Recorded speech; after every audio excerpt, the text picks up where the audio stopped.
नमस्कार दोस्तों, ईबीएन 7 भारत समाचार देख रहे आप सभी दर्शकों का एक बार फिर से स्वागत है और मैं हूं आपके साथ संदीप शर्मा। तो आइए खबरों की शुरुआत करते हैं इस वक्त की। उत्तर प्रदेश में आज सिख धर्म के प्रथम गुरु नानक देव जी महाराज का 556वां प्रकाश पर्व श्रद्धा और उल्लास के साथ मनाया गया। राजधानी लखनऊ स्थित गुरुद्वारा साहब में इस अवसर पर एक भव्य कार्यक्रम का आयोजन किया गया, जिसमें मुख्यमंत्री योगी आदित्यनाथ ने शिरकत की। मुख्यमंत्री योगी आदित्यनाथ ने इस पावन अवसर पर सिख समुदाय और समस्त नागरिकों को बधाई देते हुए गुरु नानक देव जी के जीवन चरित्र और उपदेशों पर प्रकाश डाला। उन्होंने कहा कि गुरु नानक देव जी ने मानवता, सत्य और सेवा के मार्ग पर चलने का संदेश दिया, जो आज भी समाज के लिए प्रेरणा स्रोत है। मुख्यमंत्री ने अपने संबोधन में कहा कि आज भी कुछ दुष्प्रवृत्ति के लोग धर्मांतरण जैसी गतिविधियों में संलिप्त हैं, जिनसे हमें सतर्क रहने की आवश्यकता है। उन्होंने अपील की कि गुरु परंपरा द्वारा दिखाए गए मार्ग पर चलकर ही समाज में एकता, सद्भाव और धर्मनिष्ठा को बनाए रखा जा सकता है। योगी आदित्यनाथ ने यह भी कहा कि शाहजहांपुर, पीलीभीत, लखीमपुर खीरी, रामपुर और तराई क्षेत्र में कुछ स्थानों पर धर्म परिवर्तन के मामले सामने आए हैं। उन्होंने कहा कि प्रशासन को ऐसे क्षेत्रों में जाकर और स्थानीय लोगों को बढ़ चढ़कर ऐसे जगहों पर जाकर उनकी समस्याओं को समझना चाहिए और उन्हें उचित दिशा से प्रेरित करना चाहिए, ताकि समाज में सौहार्द बना रहे। क्या कह रहे हैं मुख्यमंत्री योगी आदित्यनाथ, आप भी सुनिए। आप याद करिए कितने उच्च कोटि के आध्यात्मिक महापुरुष थे। वह समय था जब दुनिया में व्यक्ति पैदल ही यात्रा करता था, साधन नहीं थे।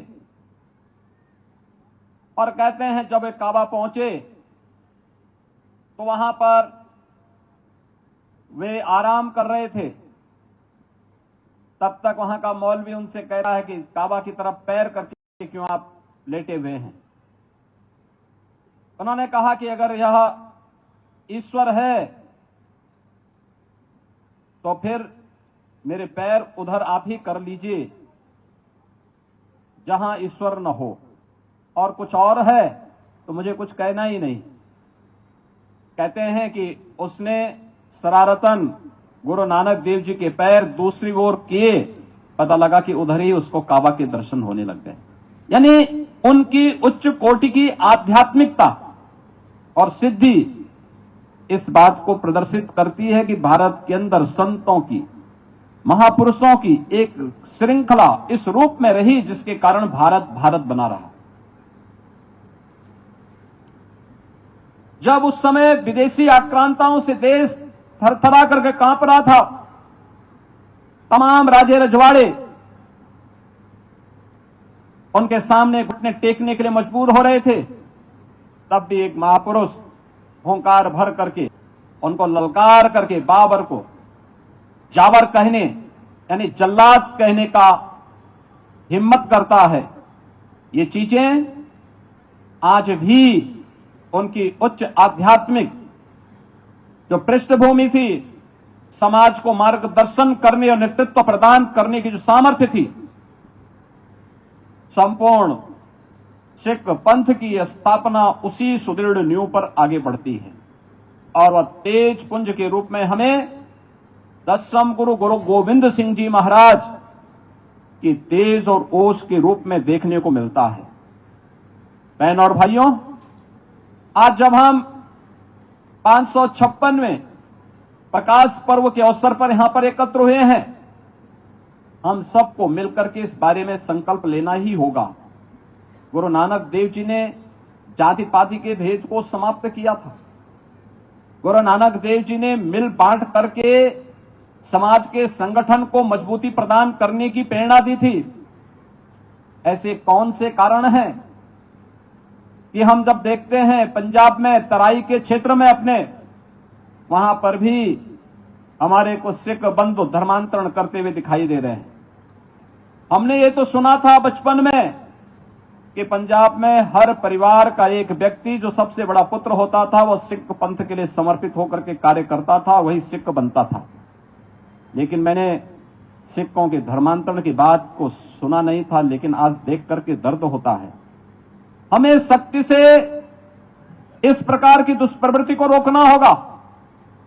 दूसरा, अगर कहीं कोई खामी है उसके परिमार्जन के लिए अपने आप को तैयार करना पड़ेगा। याद रखना, जब खालसा पंथ की स्थापना गुरु गोविंद सिंह जी महाराज कर रहे थे, उन्होंने उस समय देखा होगा देश के अलग अलग कोने से उन लोगों को अपने साथ जोड़ करके पंच प्यारे के रूप में उन्हें सम्मानित किया, जिन्हें कभी किसी न किसी प्रकार से लोग बाहर करने का प्रयास करते थे।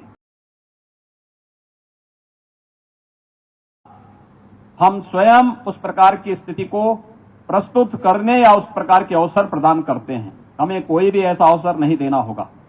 और मैं खास तौर पर लखनऊ के अपने जितने भी सिख बंधु हैं, उत्तर प्रदेश के शेष अन्य लोगों से भी कहूंगा, वे जाएं लखीमपुर खीरी में, पीलीभीत में, रामपुर में, शाहजहांपुर में, उधम सिंह नगर में जाएं, देखें थोड़ा, अगर कहीं कोई खामी है उसको दूर करें, सबको जोड़ें, एकजुट होकर के जो सिख गुरुओं का आदेश है, जो उनका निर्देश है, उसको हमें अगर प्रभावी ढंग से आगे बढ़ाना है तो गुरु परंपरा के अनुसार अपने संस्था और संगठन को भी उतना ही सशक्त बनाना होगा। आज के इस अवसर पर एक बार फिर से मैं आप सबको प्रकाश पर्व की और प्रदेश वासियों को भी प्रकाश पर्व की हृदय से बधाई देता हूं, अपनी शुभकामनाएं देता हूं और विश्वास करता हूं कि यह वर्ष नवम गुरु तेग बहादुर जी महाराज का 350वें शहीदी वर्ष भी है।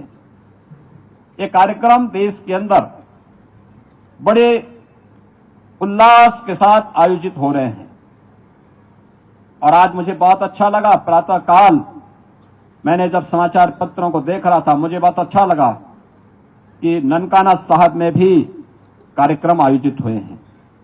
हमें याद रखना होगा, मजबूत रहेंगे तो याद रखना हर कोई आपकी आस्था का सम्मान भी करेगा और उसी मजबूती के लिए हमें कार्य करना होगा। सिख गुरुओं के त्याग को, उनके बलिदान को, सिख क्रांतिकारियों के और उन महापुरुषों के जिन्होंने देश और धर्म के लिए अपना सर्वस्व न्यौछावर किया है, उन सबको नतमस्तक करने का अवसर एक प्रेरणा दिवस है। प्रकाश पर्व की आप सबको, पूरे प्रदेश वासियों को मैं हृदय से बधाई देता हूं, अपनी शुभकामनाएं देता हूं।